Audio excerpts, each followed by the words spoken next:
Yuk ikutin aku ngobrol di balai kota lama Kota Tegal. Dari sore sampai malam kayak gini. Kira-kira ngomongin apa ya? Yuk kita bahas. Kalian tahu lagu ini nggak? Lagu ini relate banget loh sama anak Gen Z zaman sekarang.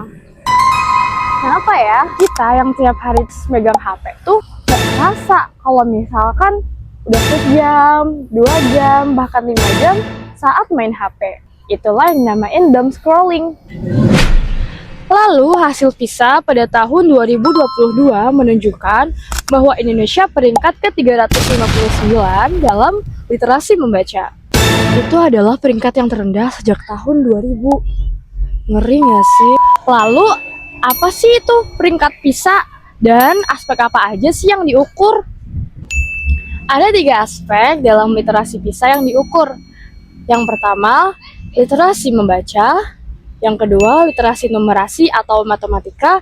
Dan yang ketiga, literasi sains. Ngomongin literasi, tapi sebenarnya literasi itu apa sih ini?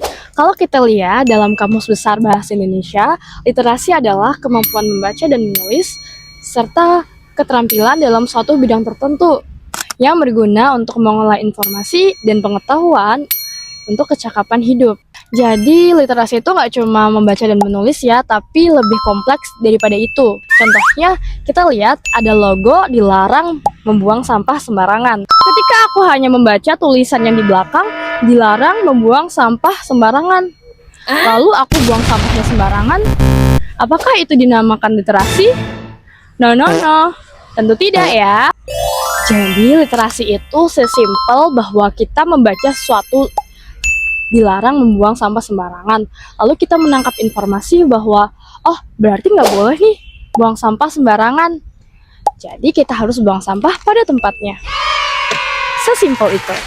Namun terkadang kemampuan literasi sekarang itu sulit dilakukan karena scrolling TikTok berjam-jam bahkan sampai lupa waktu, itu tuh bisa membuat attention span atau perhatian dalam menemukan informasi itu menjadi berkurang.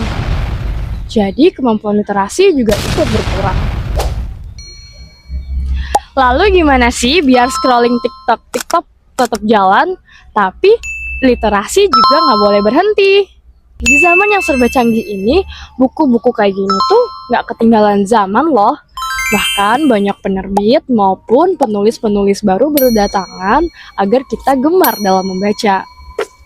Terus kalau misalkan bosen banget baca buku yang setebal ini, apa solusinya ya? Kita bisa baca buku lewat e-Pusnas, karena membaca itu semudah dalam genggaman.